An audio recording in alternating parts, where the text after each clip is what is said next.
Hello everyone, welcome to the Jason Show. Today we have with us our guest Stalin Mathias. Hello Stalin. Hi, Jason. So I've known Stalin since I was a kid. He watched me grow up. He was our animator in the youth, and last year we had the chance to do a youth event together. And a little bit about Stalin. He started his journey as a wedding MC and then moved on to sports commentary. Recently in December, he commentated Pro-Kabaddi League, and now he's on to the next chapter of his life. So thank you so much, Stalin, for doing this. Welcome to the show. Thank you so much, Jason, for having me. So Stalin, normally you're the one at the other end asking the questions. How does it feel being on the other end today? I mean, firstly, like you mentioned already, like it's weird that I've seen you grow up as a kid. So you sitting in front of me is a very weird thing, number one. But yeah, I mean, that's how life is, right? We all grow and we all want to do things. And it's great that you started this show, number one. I would love to be sitting on that side, but today is a day for me to experience how it feels to be. So talk us through how was it growing up as Stalin Mathias? I mean, like, as a kid, I always had an ambition to be a cricketer, right? When I was, I guess, in my fourth standard, my parents first gifted me an entire cricket kit, like helmet, gloves, the pads, everything that is related to cricket. I used to also train after school hours, say in the 7th standard, 8th standard. I didn't get much time then because, my parents used to go to work and there was no one to take me for cricket training. But the dream of being a cricketer kind of then died down. You go to the 10th standard, everyone thinks about board exams and 11, 12. Something then ignited when I was in the degree, right? When I was doing my degree in Don Bosco. That's when I had a chance to kind of do commentary for a college event, college fest. And that's when my principal said, maybe you should get into this, aspect of sports commentary. But I didn't take it seriously then because I wanted to explore, like doing business and how a business is. So I joined a startup, where I was part of, the entire crew that, or people that, began the company from scratch. So I was there since then, from the time they named it. We used to work out of Starbucks. Then we got a small office, so I went through that journey as well, where got to explore how it feels to start a startup, how it feels, to do those things, to go through that grill. Lockdown came in and, then I started thinking as to what do I really want to do? Because yes, that was a part of life that I was enjoying, but maybe I was not very happy. And I think, while I was doing that, I was also kind of doing a little bit of emceeing, a little bit of anchoring. And I think that was giving me more joy because that was my passion at the end of the day. And somewhere down the line, I used to follow, cricket, like a diehard fan of Harsha Bhogle, Ravi Shastri, all of these guys. So I then decided, why not maybe just get into sports anchoring, sports commentary, sports presenting. And I think in the lockdown, I switched. And that's where my journey for sports commentary, sports anchoring started. Oh, wow. You were talking about the startup. What was the startup about? So the startup was like a all-in-one. It was like an online platform for kids where you could take kids, for an experience, with their parents, because that's something that parents don't get to do right now because many kids are involved on their phone and stuff like that, right? So the startup used to provide like something called as an experience. That is one vertical where you can take kids outdoors and spend a day with your parents, maybe on a trek. Maybe you can take them out for a 2-night camp, and we would be the ones who would curate everything. Like, right from the word go, like booking, taking them in a bus, putting them together. You had parents meeting new parents, kids meeting new kids, making them friends, taking them for an experience. And on the experience, we do something like, making them play games, do something like a t-shirt painting, teaching them how to, set up a tent, something different for the kids. Because right now everyone's involved in that, phase where, like kids also are very connected to the phone. Every kid has an iPad kind of sort and they want to watch something. So, that was the idea. We also had that thing of hand-me-downs where, parents buy expensive things for their kids when they're very young, but kids grow very fast, right? Like within a span of 1 to 2 months, your kid will outgrow the pram that he or she is in, or, the cot that you bought for them. So there was an option for parents to kind of sell it on the site, where another parent who's looking for a second-hand, cot or second-hand pram could come and buy it. That was another vertical. Yeah, another vertical of it. And there was another option as well where you could also plan your kid's birthday, like an all-in-one thing where we would also plan like a birthday party or stuff like that. So event management experience, like an all-in-one kind of a thing, which is still there actually. They're still out there and they're doing pretty well. So you got the experience in this event management through church? Would you say? Yeah, a lot of it has helped me, coming from church, because I think I was a very shy child since, I was a kid. I think till my 10th standard, I wouldn't interact much with a lot of people. Always grown up chubby, even though I was, like a head boy and things in school. But, things are very different, right? When you come outside, you come from a boys' school and when girls are out there. I don't think so I was that kind of person before, but as you progress, I think the church is a place which has helped me come out really well in terms of doing a lot of events. And then Don Bosco happened, so I think in my college as well, I got a lot of opportunities where I could come out, plan events, talk in front of the camera, talk on stage, in fact. So these things kind of shaped me and gave me a direction that this is what I want to do, kind of a thing. Even like for me, anchoring in church events, anchoring in the college gave me the confidence that I can put myself out there and like not be worried about people judging you and all, because that's like a drop in the sea kind of thing. Yeah, I think I was also a person who would worry as to what people would think, because as you grow, you always think you want to please everyone. But then you also have to realize that you can't be a people pleaser. Like, there will be someone who always likes you and someone who always dislikes you or your work that you do.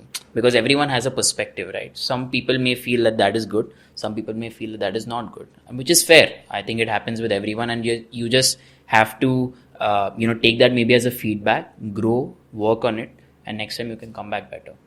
What was your mindset when you were shifting from a MC to a sports commentator So MC, when I started off, initially it was more like, I didn't think that, I was not thinking anything about sports commentary, sports anchoring at that time. At that time, it was more like a hustle, like a, second kind of a job that you need. So I was like, apart from doing my work, I just wanted to do anchoring, and because I liked doing that. So I gotten into, I started off with weddings and communions and things like that, just as an MC and trying to be in that space. But when I decided that I want to get into sports anchoring and sports commentary, which was my, goal, or I thought that is one niche that I want to get into. I didn't want to expose myself to every department because I thought I would get lost in that. And because I come from a sports field, I always wanted to be a cricketer. Another way of living your dream is to probably be behind the camera and, make something beautiful out of it. So I thought that, that's where I want to go. But I decided that if I remain in the emceeing space for a long time, what was happening is I was only getting calls for wedding MC. People wanted booking 1 year in advance. And maybe I was not able to give them that commitment. Like, because I had work planned out in a way that, I could travel maybe, maybe say in the next month, maybe in the next 15 days. And my priority has to be for my company and for my work, right? So I also realized that if I stay in that space for a long time, I will only get calls from that kind of contacts that are there. So I decided to, move that aside completely and get totally into sports commentary and sports presenting, sports anchoring. That's when I started getting a lot of calls specifically for sports only. So I think I'd made a decision that it's okay if I don't do emceeing or weddings for some time, because, I want to try and just do commentary. I also joined a firm once the lockdown got over. I was doing, voiceovers. I worked for a voiceover firm for about 9 months. And after that, I got this company which was totally into sport. And I think that gave me a huge boost. Currently, till date, associated with them. And some of them are now, I think, family to me. Like, initially they were like work employees, but they're now more than work employees for me, more like, I think more than family as well.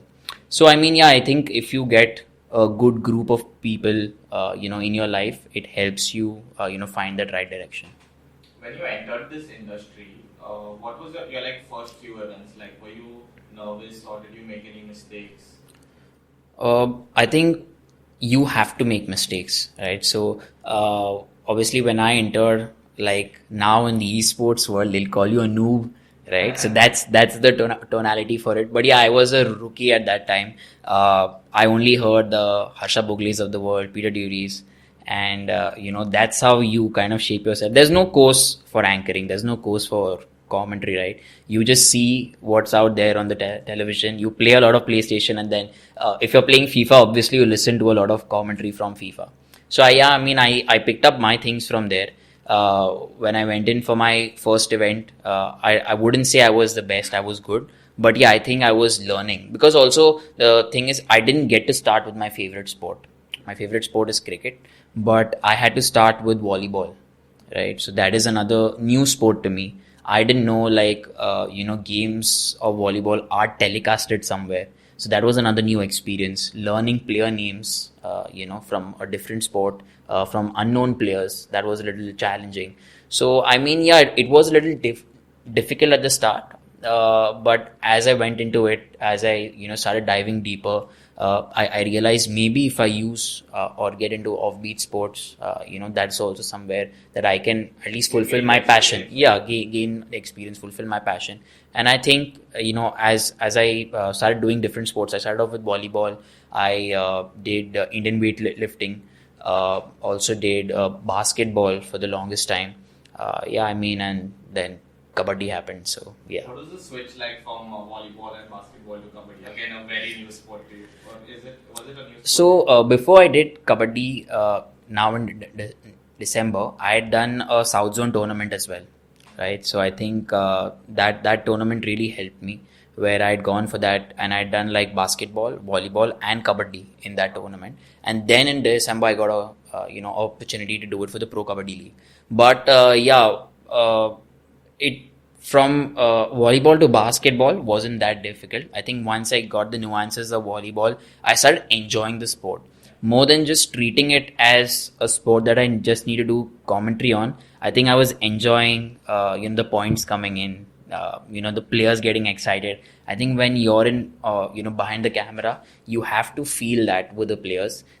then you will be able to give the right output, right, in terms of your voice. Like if you feel the energy, you will give the same energy with your voice, to the person who's viewing it on their screens. So yeah, I think I was able to live in that moment, and that same thing happened with basketball. I think today I know a little bit things about basketball is because I started living the sport as well, and specifically Indian basketball, because the Elite Pro Basketball League is one of the upcoming leagues, and it's like an IPL style format for basketball in India. So the Elite Pro Basketball League, I think, has brought me very closer to basketball right now, in terms of understanding how the Indian basketball scene works like, and the amount of talent that we have. Like we as individuals will think that only cricketers can get big, but there's a lot of dirt out there in terms of basketball players, volleyball players, kabaddi players, who are who've been doing well. Kabaddi is becoming like the second biggest sport of India, or is it already? It is already. I mean, it's now the 11th season that will start this year. So 10 seasons done and dusted. I think it's a huge thing. And I think other sports as well have a lot of potential, to get there if federations and everyone work together hand in hand and, kind of support the players more. Which sport do you think doesn't have the recognition it deserves yet in India? I think, football is out there, but I don't think so. We've still seen that kind of recognition for football. I think there are a lot of ISL fans in India right now, but we need to watch the sport even more. And when I say even more, I also think that we need to look at our heroes, right? What Kabaddi has done very well is that it has Indian heroes, a lot of Indian players who are the heroes of the Pro-Kabaddi League. And if you look at ISL, there are a lot of players coming in, from outside. But if we look at if we can maybe groom more Indian players, if the following increases for more Indian players, maybe from the states there'll be more participation, more fan engagement. I think if that kind of happens, and if the national team is able to do something different at the international level, then maybe people will wake up. But yeah, I mean, everything goes hand in hand, right? So the fans also have to support the players have to give it back to the fans, and then maybe the sport goes out there and becomes the next thing. You were talking about being behind the mic and understanding the sport and commentating. You feel the emotions. Sometimes you can get angry at the players, like what is he doing or something like that. How do you like manage to not say it out what you're feeling? I know experience plays a big part, but is there something else? I mean, not really. I think sometimes you can say those things. Like people love it if you're giving your opinion. However, because I've not played the sport, I don't think so. I should give in a lot of opinion as well, because I don't come from a field. Obviously, people will be like, who are you?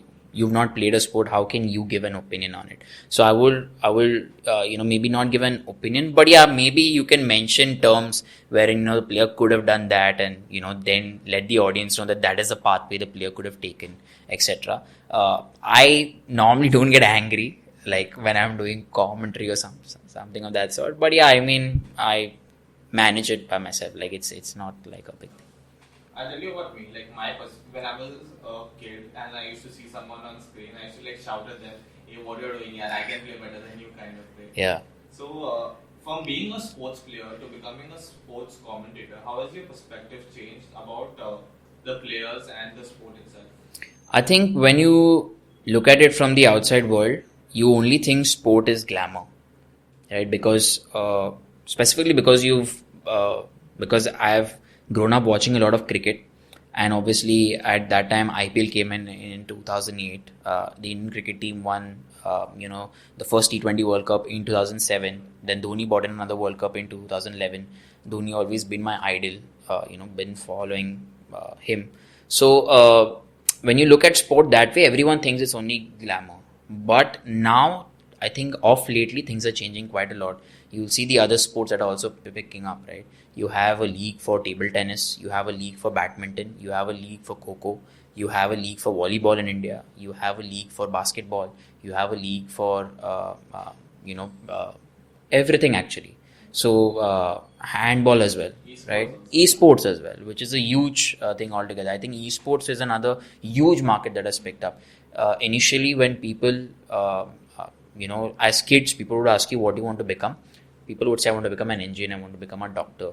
Now people are saying, I want to be an esports player. And an esports player who's not even maybe turned 21 earns more than what maybe my mother would be earning now, right? Even after working for 20 odd years, because the market is so huge, right?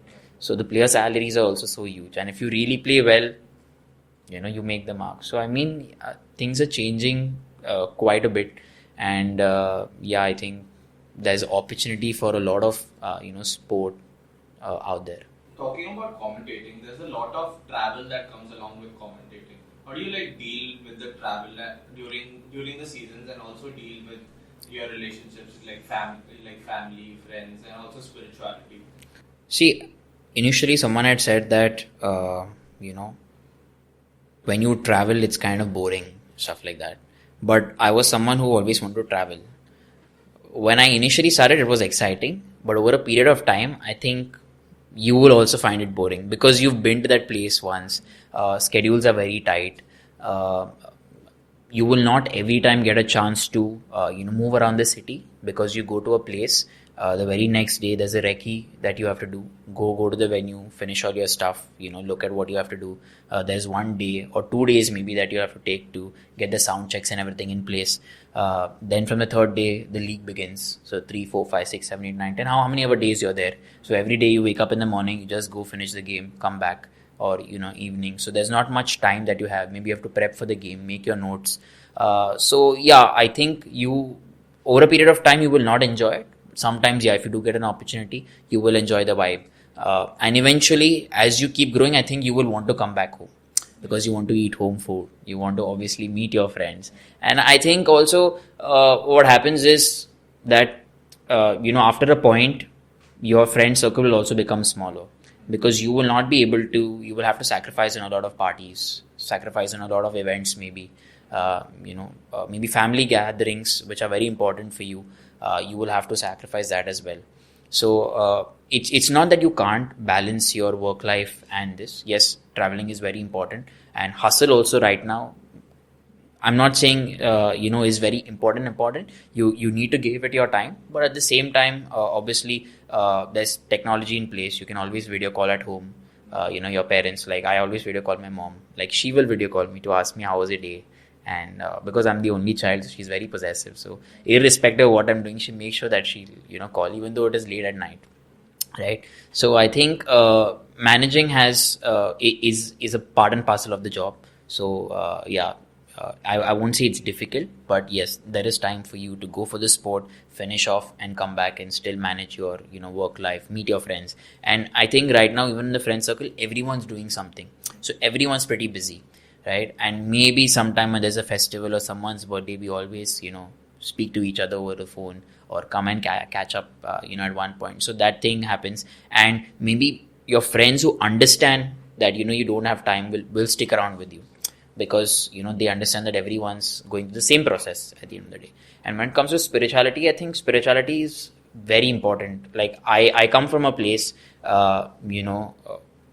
which I feel I always have to be grateful for. Like spirituality in my life holds a very important place, I would say, because every day when I wake up, I think the first thing that you have to do is thank the Almighty, right? So if I think that I've done one season of Kabaddi and I've arrived, or this is who I am, I think that's going to be the end of me. So you can't get one gig or one event, and if you think, oh, today I'm a big guy, I think that's going to be the end of you as a professional and as a person as well. So every day you have to be thankful that you get a chance to do this kind of job. And just be grateful to the Almighty that you're getting to do this work. So I think whoever you pray to, or wherever you go to, whichever religion it is, just make sure that you pray every day. I feel that's important. What do you think your relationship with God is like? I mean, I think it's a good relationship. I think it's always a waiting game.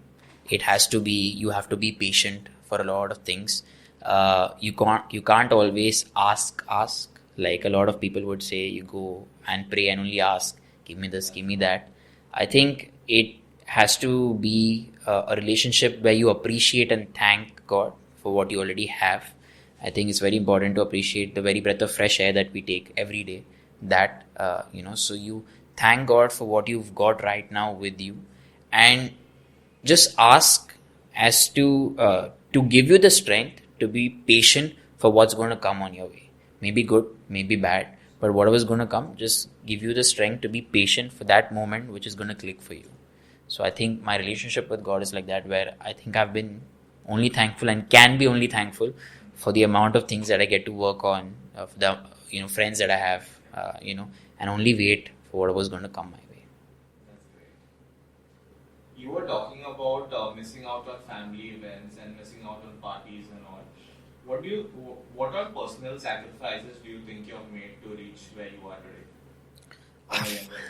So firstly, I think I have not reached where I have to be, number one. I think there's there's still a long way to go. And I think a little bit of sacrifices, that I've made could be as good as, like, I think I've not been there for some of the very important family functions that are there or that were there. Missed out on some friends' birthdays, some gatherings, So I think these things, you have to maybe sacrifice a few relationships as well, right? Because time, you will not get that amount of time, right? You will be busy throughout the entire day. Sometimes you got to learn, you got to study, you got to do some things, prep for the game, basically. So I think in terms of sacrifices, I think I haven't made a lot of sacrifices because I love this sport, right? I love this occupation. I love this journey. So I won't say that I've made any sacrifices. The only things that I've done is to improve myself, right? Even though I have to maybe work on my language, I've done it to improve myself. If I've had to not eat good food to kind of maintain my diet, it's to look good in front of the camera, right? So I won't say it's like a sacrifice. It's a part and parcel of the job. I think these things everyone has to do. You need to maintain your skin. You need to stop eating oily food and things like that. It's not that I don't eat oily food, but at some points, when you have to, when you don't have to, try and maintain your diet. People. Something of that sort, like, when the league is on, you won't have, maybe alcohol for some time, right? So I think those things have to be done, but you can't call it as a sacrifice. I think it's a part and parcel of the job. Now, after a long season, you're normally very tired and all. What do you do to like relax, to chill out? Actually, I've also not anytime thought about that. What do I do to relax? But yeah, I think I play with the colony friends. Once or twice a week we play football. So that's like a huge thing for you to relax. Maybe during the season, sometimes you get time, sometimes you don't get time. Maybe while you're traveling outside of Bombay, obviously, there's no chance for that. But yeah, I mean, that can be like a good breakaway for you. Also, maybe taking a day off, like just being at home. Like maybe a few years back, you'd want to go out and meet a lot of people. Now I think it's changed to I just want to be by myself. Maybe just stay at home, watch something on Netflix. Just relax by myself. I think this helps me to re-energize myself in a better way. Like not venture out much. Just be by myself and focus on what I want to do. I think so. That's my way of coming back stronger or coming back fresh after a long season. Do you think like now, say you're at home and you feel like I should have been out? Do you think you're missing out on networking opportunities with potential people you can be interact with? So during an event, there are a lot of people that you meet. You can always go around, make connects, and socialize. And I think I use my opportunity then where I want to meet industry experts or try and see who I can meet here and there. But if it's an off day, when you're not doing anything, maybe a weekend mostly. So if you go and look at sports, weekends are mostly days where you're working because the other people are enjoying, right? But Saturday, Sundays, you will see a lot of sports events that are there, be it cricket, be it any other sport, because that's when the watching is also there, right? People love to watch on weekends. But yeah, maybe a Monday, Tuesday sometimes could be an off day where you're not doing anything. Sometimes if there's something, I will go if it's a necessity, like to network and meet people. Otherwise, I think I'd prefer to be at home. Do you think like networking plays an important part to go to the next level? I think it does. I think LinkedIn is, currently a huge asset. It's like another social media tool, but for networking. Before, I think there were a lot of people who you'd have to go outside, meet, give your card personally, and you collect a lot of cards. But now that LinkedIn has come into the game, right, you can use LinkedIn for a lot of things. If you use LinkedIn well, if you put yourself out there, I think you will also find the right opportunity, the right job just via LinkedIn. There are a lot of kids who get out of college and they put themselves out on internshala as well, right? So I think a lot of kids come out of there and they can get their first internship, first job from there. And also today, I think connecting on LinkedIn has become much easier, than you could meet a person. And then maybe if you meet someone on LinkedIn, you can set up a meet and then go and meet that person as well, if it's from what you want, from your field specifically.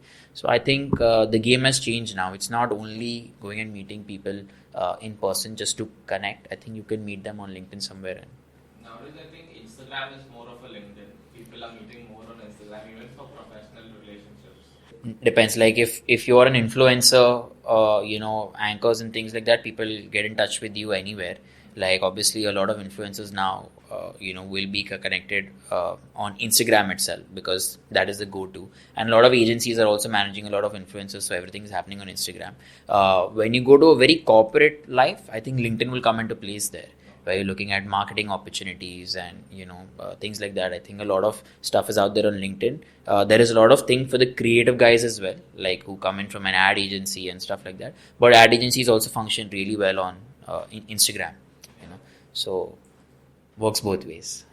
We've all faced some like setbacks or failures in our life. What do you think has been your biggest failure in terms to the commentating, if you have had any? Currently, I actually can't, remember anything as a setback. I think I'm still in the learning phase. So for me to get where I want, maybe someday do an IPL, someday do cricket. I think that is where I want to get. But I think it is. I've had setbacks in terms of learnings, right? Maybe, you've mispronounced a player's name. That could be a biggest setback for me. Sometime you miss calling an exact point where it happened. Sometimes in the game of volleyball, the players are moving around, you've called a wrong player, misspelled. So I think these kind of things have been the biggest setbacks. And also trying to improve your vocabulary, trying to see how you can maybe tell the story in a different way every time. Like initially when I got into the game, I think there is a kind of monotony that comes into it, because you don't see as to what are the different ways you can tell the story, how is it that you can present it to the audience. So I think that is these are kind of setbacks as a commentator you can say. And if you look at setbacks in general, I think to get here, I think I've had to connect with a lot of people. That has been a huge difficult, a huge task. I think there's been a huge waiting period that when will I get, a chance to do a kind of big ticket event, because it's not easy.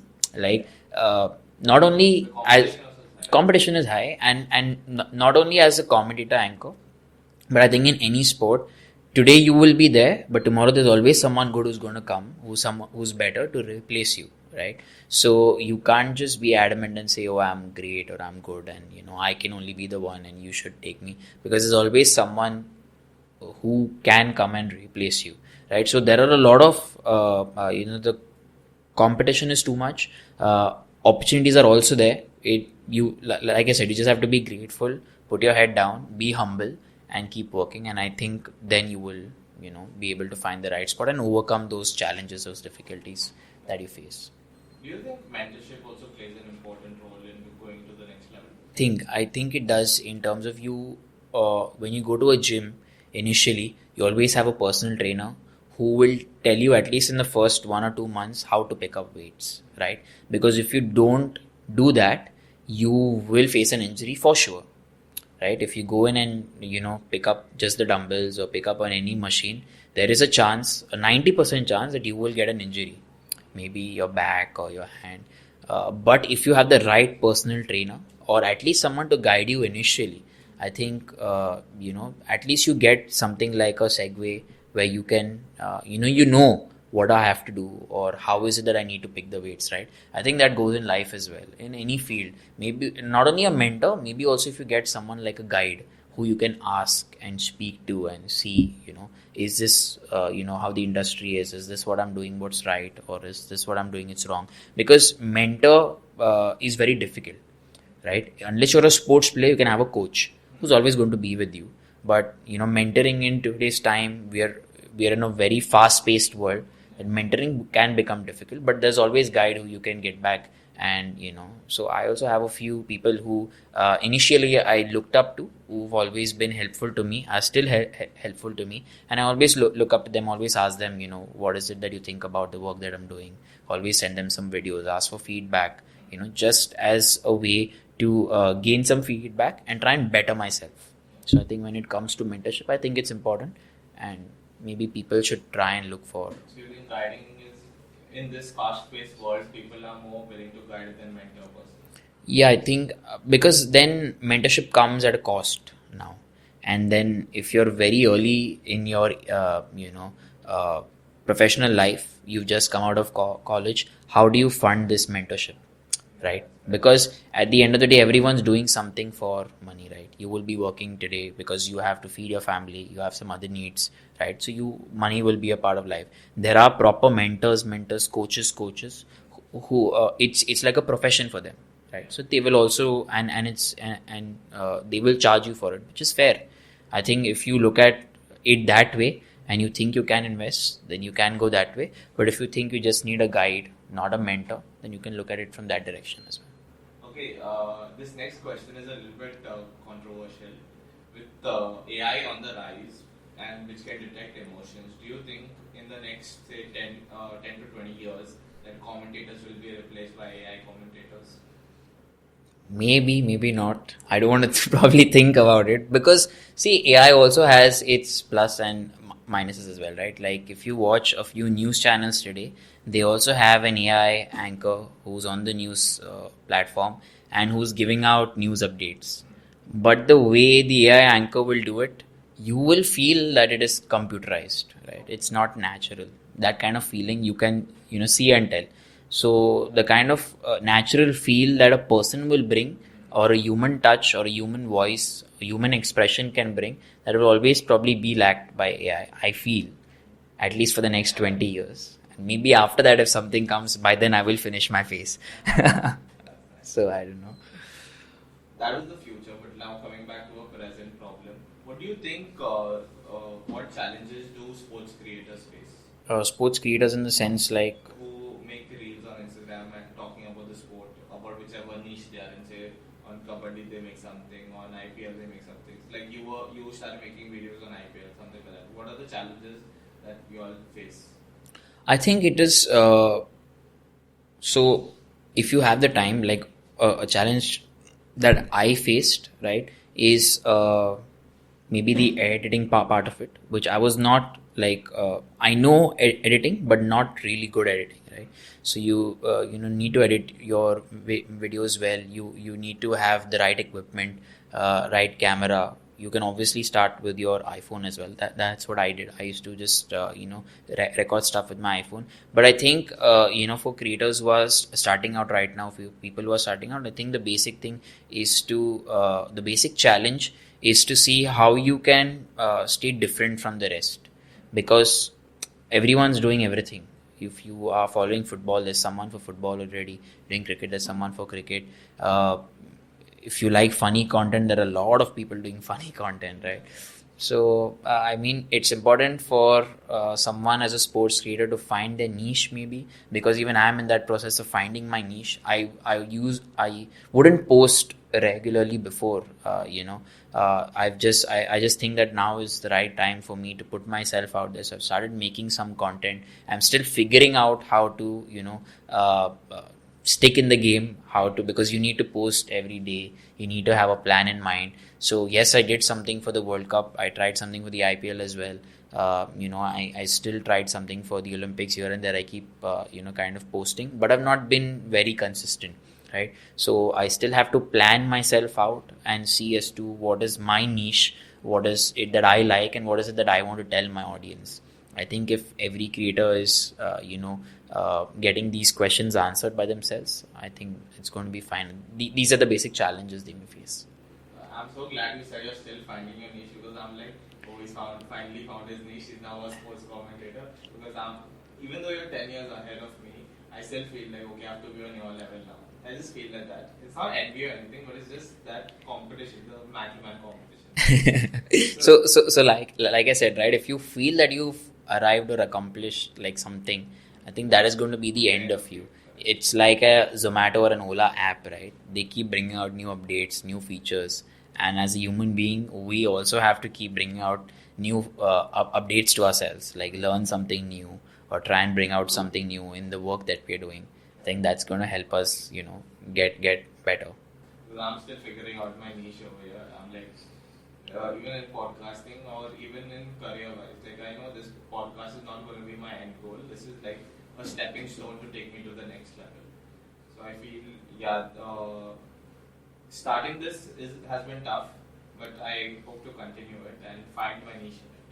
What is it that you like, but from the last podcast that you've done and the people that you have in mind who are going to come, what is it that you think that you are kind of inclined to? Even before you started this podcast, you thought that this is what I'm inclined to. But right now it's public speaking, and like people talk like in the public speaking domain, be it MCs, be it news channel people, be it commentators and all. Because I believe right now the only talent I have is public speaking. So yeah, I can work on it a little bit more and to learn from people who are already in the public speaking domain and learn, okay, what are the challenges they face, how do they go about it and all. So that will teach me, okay, what is the next path of my career. Like I was considering becoming an MC, I was considering becoming a commentator. So I just wanted to know more details about it and learn about it. And then I'll speak to many more people before I actually find which one I want to go into. Can you talk to me about the pay and how much can one earn while starting out and how much can they earn while they are at a higher level? As an MC or As a commentator? see, the thing is, firstly, a lot of people find it difficult. You also asked me that question, right? What is one of the difficulties? I think it is to find a commentary gig, right? Because sometimes it's not available out there. You don't know which agency is doing it, which company is doing it. How do you go in as a talent?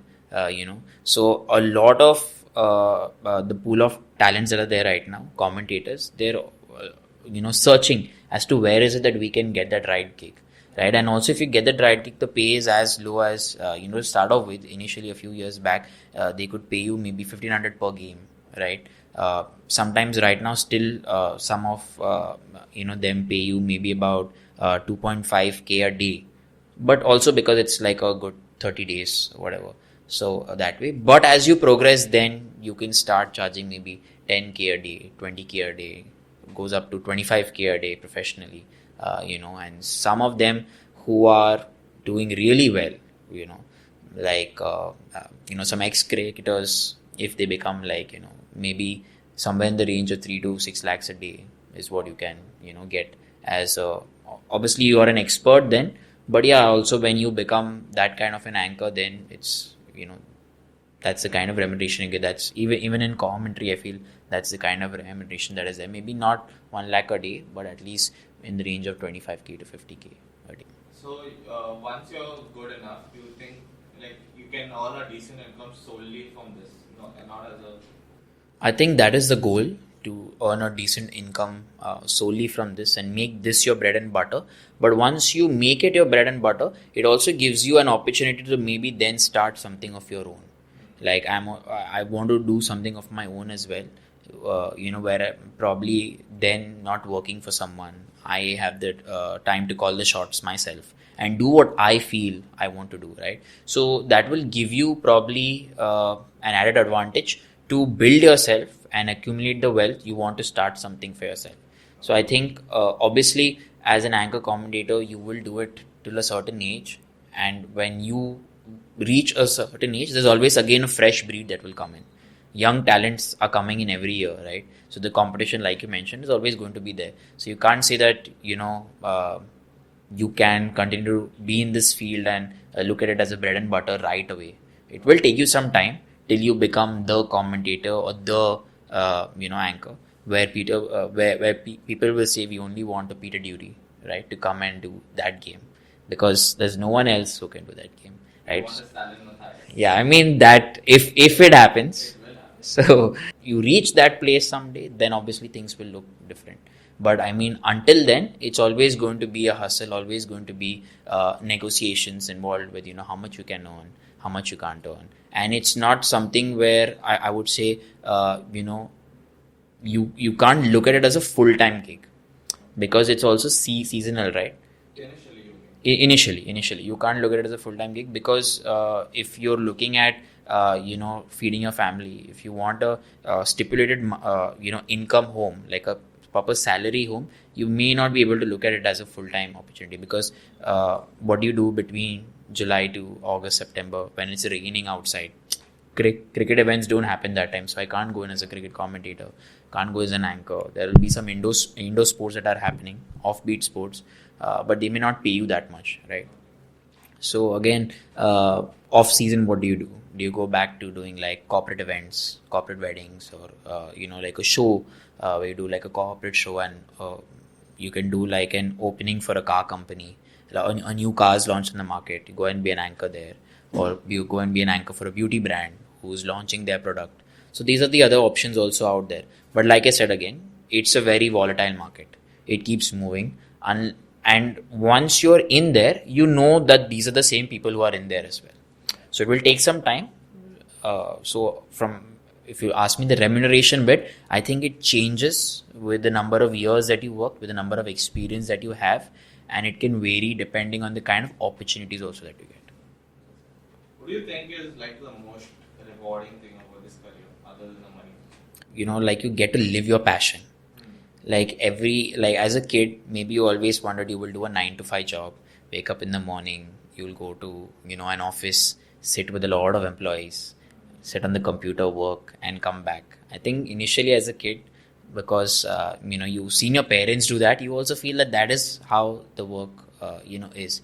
But now you get to do a lot of events, right? You get to meet a lot of brands, meet a lot of people. And because I come from a sports field, I get to meet a lot of sports players. And sports players have a lot of stories to tell. Like every sports player has a journey, right? Specifically Indian sports players. And because I've done a lot of basketball, done a lot of volleyball, and now Kabaddi as well, looking at different players, what their journey has been, some of them have injuries, but the way they come back and the way I get to then tell that story as a, commentator, I think that is very rewarding. So I forget that I'm doing a job. I don't think so this is a job. I'm just happy that I'm doing this and I'm getting paid for it as well. So yeah. Passion and profession Together. Yeah. You can't call it like a, job. It's like I like to do this thing and I'm getting paid as like, thank you. So you were talking about meeting sports people. I was looking through your Instagram, like your first photo is like with Mumbai Indians players. You met Kyron Pollard, Rohit Sharma, Jasprit Bumrah. How's it meeting them in person? So I think at that time I was interning. That was my first internship actually. In fact, I was interning with the Etihad Airways, and that time Etihad Airways were the official sponsors for MI, and that was their last year on the contract. Somehow I got a chance to work with MI, and I had gone in for actually a marketing, like a marketing job, marketing internship. But they said, we're working with Mumbai Indians and we're going to do some player shoots, player activations. And somehow in the middle of that with the marketing team and the marketing heads, right, they were very helpful, very sweet. And considering I was an 18, 19-year-old boy, they were very, rewarding in the sense they gave me that opportunity to go and be around with the players, while the shoot and things were happening. So yeah, I met Tim Southey, Karan Pollard, Harbhajan Singh, Hardik Pandya. Didn't interact with them much, but yeah, you have that fanboy moment, right? You've seen them on TV and they're looking so tall and they're walking in front of you and you're like, shit, like in TV they used to look so short, but everyone's looking tall and the kind of build and everything that they have. I think it's always, I think it was a great experience. Somehow I managed to get like one picture with Rohit Sharma and everyone in that line. I don't know how, but it just happened. But yeah, I think those days I'm not going to forget, those, I think that brings me back always to maybe someday again working with MI if I get a chance.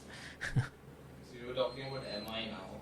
So what's your ultimate career goal with this commentating, and how far are you from it, do you think?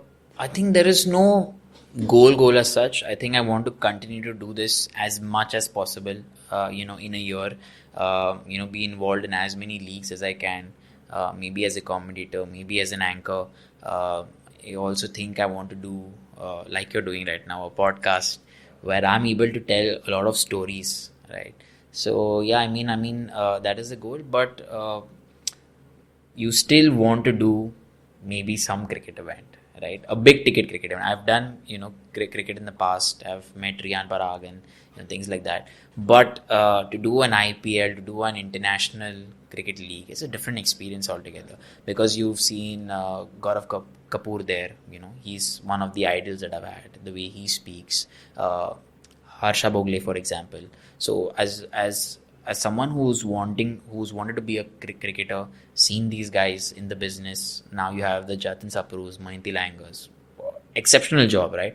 I've gotten a chance to see them as well, right?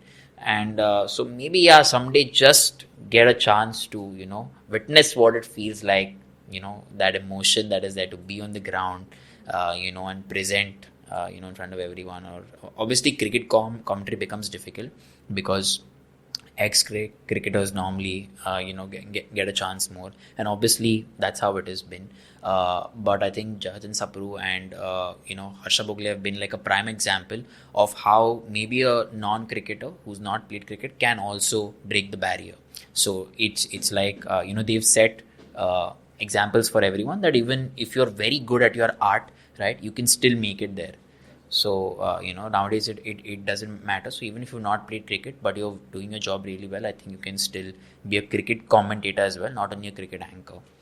So yeah, the thing is maybe someday to do cricket. So, Thank Thank you so much for coming on the show, Stalin. We'll just do a small rapid fire round to wrap things up. Absolutely. Ready. What's your favorite sport to commentate on? Cricket, without a doubt. Favorite athlete? It's MS Dhoni. If you could have dinner with any 3 active athletes, who would they be? And they can't be from the same sport. But MS Dhoni, I feel Djokovic and Lewis Hamilton. If you could commentate alongside anyone, past or present, who would it be? Harsha Bhogle. One word to describe your commentary style. Cool, calm and composed. One word. Out of those three. I think cool, yeah. Just stick to that. Best piece of advice you've received. Less is more. Street I dogs. think like as a commentator, there is always tendency to speak a lot of things, but I realize that speaking less can be also quite a bit. So I think someone told me as a commentator that you have to speak less, and that will be more. So the best advice that I've got. Biggest inspiration in the industry. I think, like I told you, in the industry, it's always been like Harsha Bhogle, Peter Drury. I've always been a huge fan of MS Dhoni. So I think following the process, trusting the process, and waiting and being patient, I think it'll be him. But from the industry, as a commentator or something like that, I think Harsha Bhogle, Peter Drury, Gaurav Kapoor, these are the guys. Funniest moment on air. I think I've fumbled, like on player names, and also maybe sometimes when I'm saying something, my co-commentator has picked up like a double meaning out of it, and I want to laugh on it, but I can't because the game is on. So yeah, I mean that can be like the funniest moment on air. Thank you so much, Stalin, for doing this, giving me this opportunity to get you as a guest on my podcast. Thank you so much for having me. Thank you so much for inviting me and thinking of me that I could be like a guest on your podcast. But yeah, I only hope that your podcast keeps growing from here. I think the first episode did really well, and every episode that I'm sure you're in will skyrocket. Thank you. Appreciate Thank you so it. much.